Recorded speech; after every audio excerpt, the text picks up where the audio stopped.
collaboration. It's more than a buzzword, you know. The way I've understood it is that it's the primary foundation of development. It's been like that for a long time. However, there's questions around collaboration, like how do you collaborate with a stranger, someone you know nothing about? Or how do you collaborate with someone whose ancestors have wronged your ancestors? Or the other way around. So fundamentally, the question is, how do you collaborate with someone your identity, maybe as a man, continues to oppress them on a daily? I don't have answers for that. However, I remain an optimist. An optimist that says beyond suspicion of our past, there's light. And that's why I've titled this chapter, Beyond Suspicion, There's Light. And it features Manuela, Nebuloni. Enjoy. Finally, I've been struggling with this microphone for how many minutes now? 45. That's a lie. It's been 15 minutes or so. We're in Brazil House, Thursday, 22nd of August. It's my birthday. Happy birthday. Buon compleanno. What does that mean? Happy birthday. Okay, cool. Do you have those toffees? Those Italian sweets? No. Okay, I would have loved one today. Just like those kids we just saw. Right next to me is Manuela. And your surname is? Nebuloni. And you are from? Italy, Milano. Milano. In my hood, and Willie is just in front of us and just dropped a lot of beautiful bags that just excited. Manuela, I need you back here.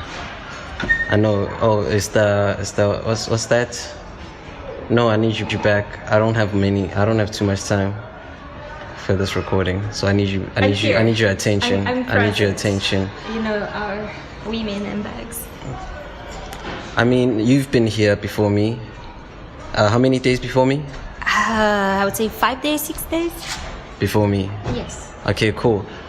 Before we even go that far, tell me, where are you from? And which city are you from, and did you grow up there? So I'm from a little town near Milan. Milan is in the north of Italy, and I've been living for more than 7 years in Milan now. In and out of Milan. Okay, cool. So tell me, what do you do when you're in Milan? So I now work at a university. It's called Politecnico di Milano. It's very big, over 42,000 students. And what I do in this big technical university is working at its social responsibility program. So the idea is that the university not only teaches and does research, but also puts its competencies at disposal of the outer world. Is that your passion? It's one of the many passions I have. I'm not a mono-passion person. I like that. Why are you here though? Like, all the way from Italy. Why did you choose the specific country? You're not even gonna get to Chalewote yet. Yeah. But why the specific country? There are at least 10 reasons. Just to name the most relevant. I've been working for art galleries for over 6 years. Okay. I've been working for a biennial of performative art with African artists, African contemporary artists. And I had never been in sub-Saharan Africa before. So I thought it was high time to put all of these things together. So Africa first, and I have an interest for West African cultures. And then the art, and then I like festivals. And I thought that being here during these busy weeks would be a way to getting to know a country through its contemporary art scene. Has that worked? Yes, I'm not seeing anything else. I probably didn't see many monuments in Accra, but I think I learned, and I will continue learning when I'm back home by meeting people that are either from here or from other neighboring countries. I like that. So here's the one thing, is like you are like one of the few like white people I've seen here. Oh, and they're coming for the festival. I mean, they're coming, but I mean engaging with the community here from from an inside point of view, from a very sentimental point of view, where you know names, you know characters, and you know people, but on the same time, you stick out because of you being white, and that must logically give you somewhat of a unique experience of the space. Yeah, that makes me a bit of a baby. I feel like I'm something like 9 years old right now, because there are things that like objectively I don't know, just rules of what to do or what not to do. They are different where I'm from in Italy. That is a little quiet country, or a biggest country somewhere else in the world. But that happened to me also in other occasions, also when I went abroad in other parts of the world. Yeah. So I mean, I haven't seen much about how people,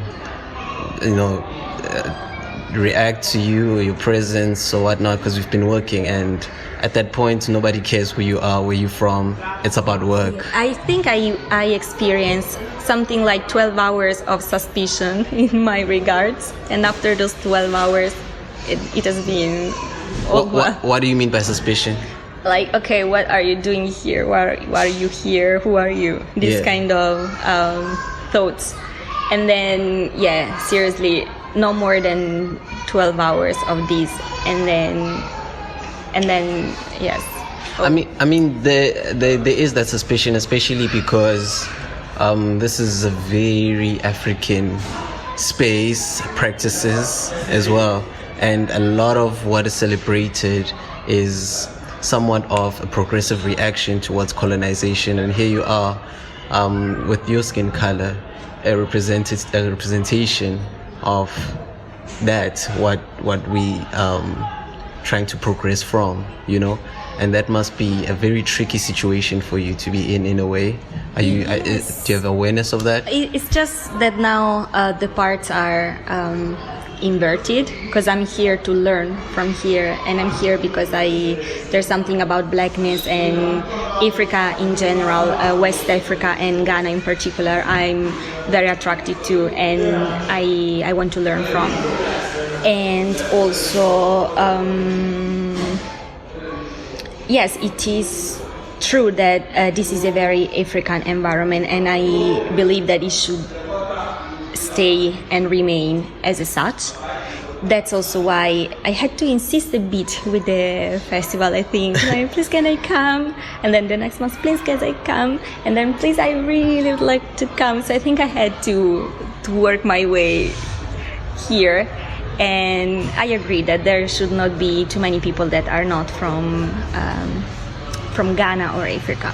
Yeah. Do you find? But I'm happy I'm one of those. The lucky selected. Yeah. No, I still think, as much as I believe that it's so important to keep this festival African, I also think that when there's an encounter or an exchange between people, that cannot be too bad. Very true, especially if the intentions are good. Yes, or also intentions can become better, I saw it at the opposite side. I saw people in Italy being suspicious with people coming from other countries with other skin colors, and then just changing their mind, completely, and becoming advocates for their rights just because they met a person and not only a category.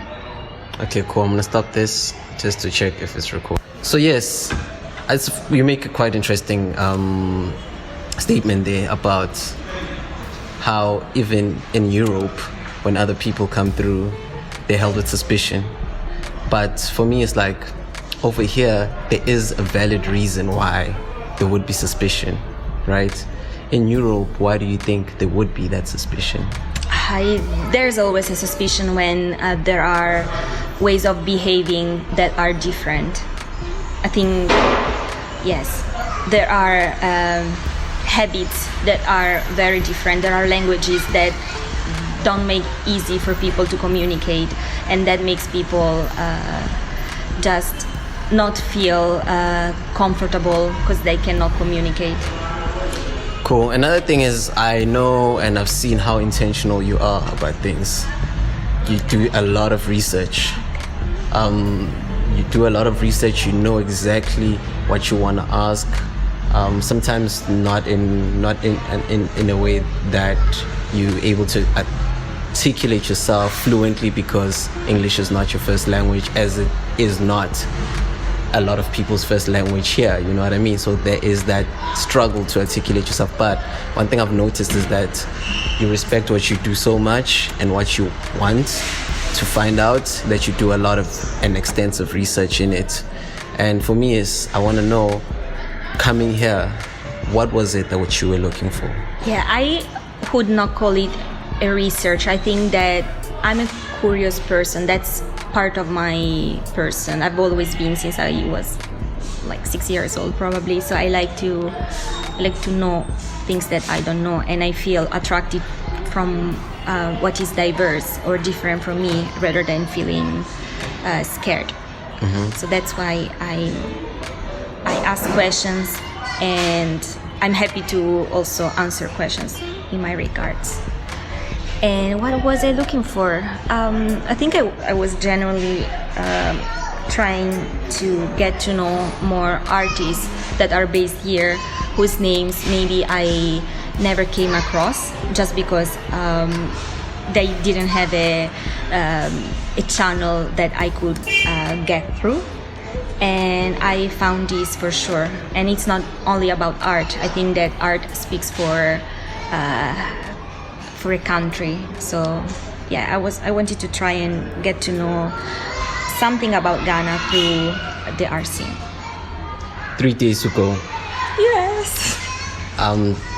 Have you found what you wanted? Have you come close? Where are you? I'm not even close. I know that I just started to scratch the surface, but I have many references. I think I'm good for the next 6 months. I can learn more even from my own town, and I've got so many bags so full of things I can research about. That will be a research, yes. I like that. So tell me, we're about to get to the end of this conversation. What are your dreams, and how do they tie to your experience here? That is not a question I can answer in a few seconds. I think I'm still working on what my dreams are. I think I'm a person that has many and evolving dreams. So if you ask me in some months, they will be different from now. I do hope, not for me but for everyone, that there is more possibility for people to travel and move around countries, and just to meet. I like that. So it's about international traveling. It's about people meeting and learning about each other, which is what you're doing. Yes, I'm talking about accessibility to travels, and about the fact that it's easier for someone with a certain passport rather than another one to move around. And yes, I think in the future it should, and it will be easier. Now the show is called The Mayor's Office, and it's because you're the mayor. One of them. Everybody I interview, I think, is a mayor of something. Not appointed by people or specific institutions, but self-appointed at times because of the moves they make, because of how intentional they are about certain things. And by virtue of that, I think we all take certain portfolios upon ourselves and lead them. If you were mayor of anything or any city, what would it be? It will probably be my little hometown, because as much as I like to go around, I always go back there. So yes, Why just a little town, anonymous little town in the suburbs of Milan, and I still like it. What's it called? Bareggio. And why that city? Why? Oh, because it's where I come from, and I think belonging is something that cuts across all over the place, and you still feel attached to where you come from. Thank you. I think we've come to an end. I enjoyed this conversation. I think it could have went deeper, and we'll probably have another conversation somewhere around the world when we meet again. And I think all of us here in this volunteer group, we're bound to meet in other places with our progress. I think that's inevitable. Thank you. Please say your name and surname for the last time. Thank you. I'm Manuela Nebuloni, and thanks so much, Mpumelelo the Mayor. Thanks. All good. Thanks for tuning in. That's the end of that chapter, which leads us to the next chapter. The story continues.